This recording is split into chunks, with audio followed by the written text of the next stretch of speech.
Yes?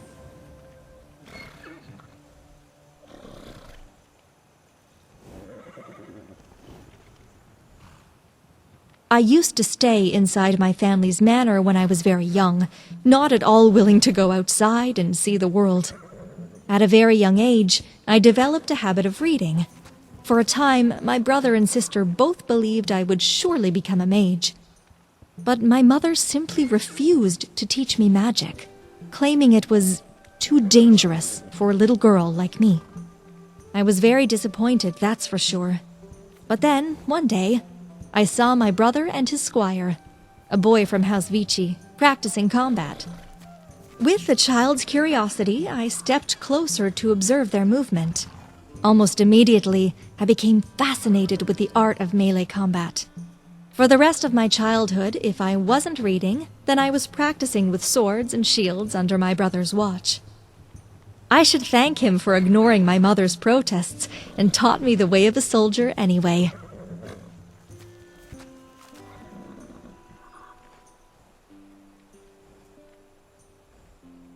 I have spent a few years adventuring in Cyrodiil after I learned everything my brother would teach me. I traveled around the Imperial Province, killing goblins and bandits, venturing ancient forts and Ayleid ruins to learn practical combat skills. Truth is, I left my family's manor without telling my mother. I knew she wouldn't allow me anyway, so I saved her the effort of yelling at me. My brother Matthias and my sister Cassandra, on the other hand, were both fully aware of that. I knew Cassandra would manage to persuade Mama. So, I guess in the end, I saved Mother from yelling at me so that she could sore her throat by screaming at Cassandra, to put it colorfully.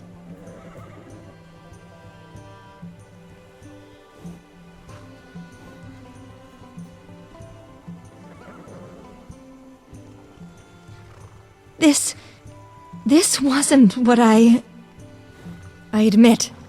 I spent most of my time in the wilderness and little time in the cities, but what I've seen, the Empire, perhaps that was one of my mage friends' purposes, to keep me from seeing my country's ugly sides. But I still believe that the Empire can change, be revived. My father is working to help save my nation, and the nobility will support him. He has saved Coral's economy once. If he could save one city, then he could save the second city, and in the end, the Empire herself. I have faith in him. I must. I respect the man.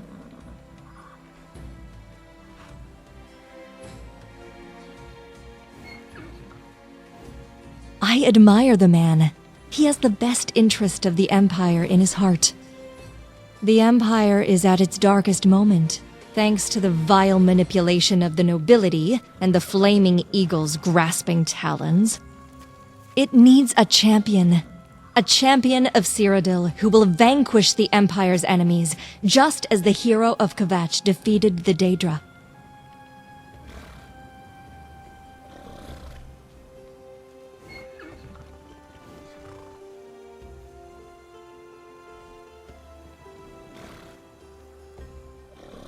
I believe so.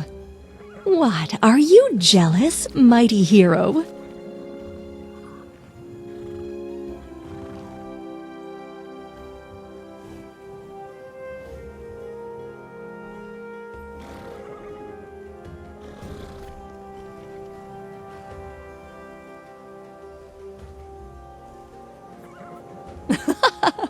That he should.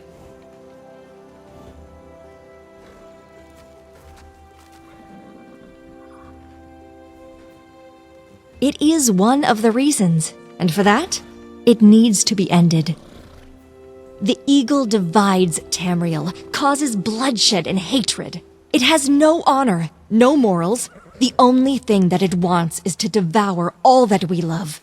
Only when the Dominion crumbles and Alinor City burns will the Empire truly be able to recover. Well, he's a good father. He gave me the best education, most talented tutor, and a life of luxury matching that of a princess. What else can a girl ask from her father?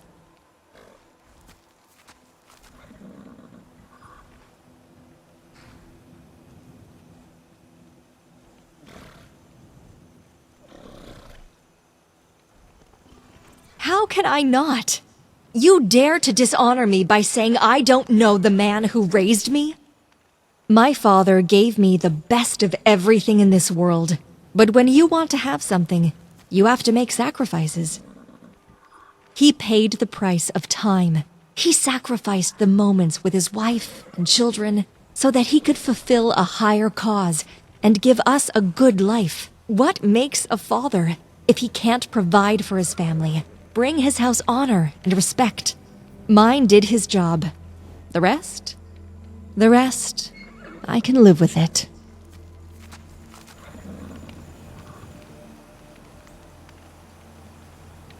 Hello.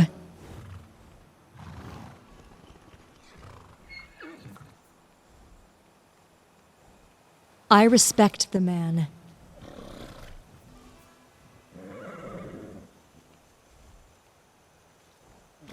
As the Empire's second most powerful man, my father came from humble roots.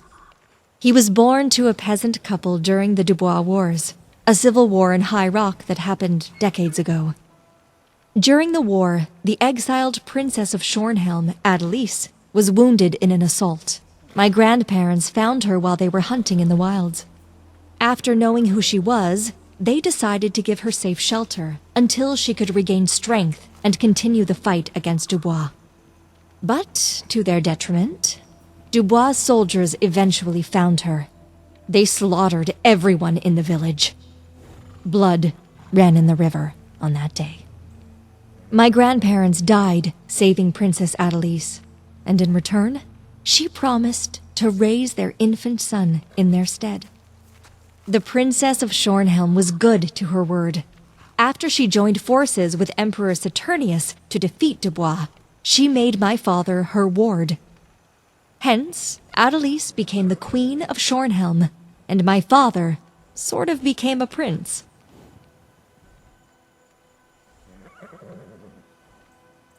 There is no one who is as honorable as he is.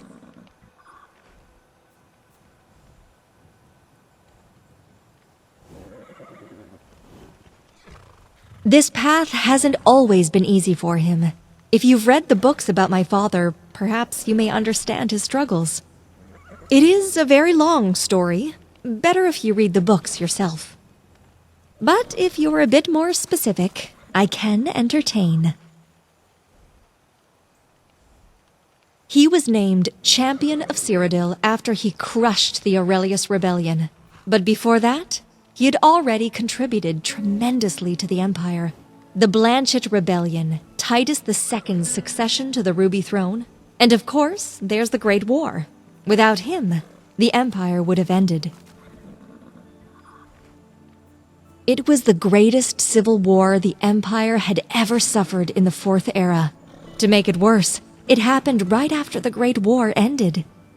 The Empire was barely recovering, and that dog, the deposed High Chancellor Aurelius, seized the moment when the Empire needed aid the most.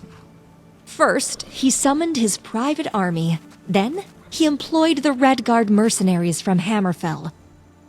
He even persuaded a large number of peasants to join his cause, claiming the Emperor tyrannic, for he increased the taxes for the Empire's rebuild. The Nibonese counts and countesses, already dissatisfied with the Mede dynasty, quickly joined Aurelius. As time passed, his forces grew larger. The Imperial Legion was outnumbered by the rebellion. The war would have been a certain loss for the crown, under the odds. But my father, somehow, his brilliant strategies turned the tides.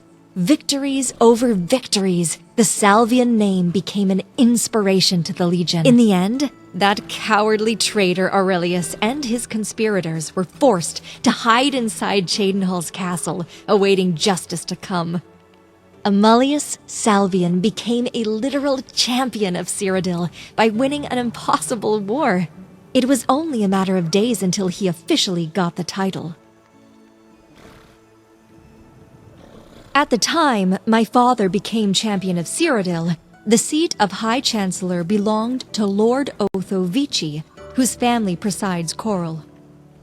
Due to some personal feuds, Emperor Titus didn't choose my father to be High Chancellor when Aurelius was deposed. Instead, he chose Lord Vici. But by the time their friendship was repaired, the Emperor was already married to Lord Vici's daughter. Replacing Lord Vici wouldn't make sense.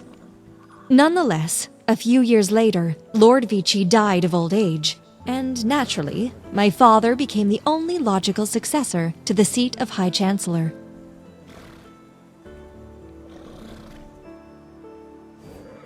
Then you should help me learn better, shouldn't you, my companion?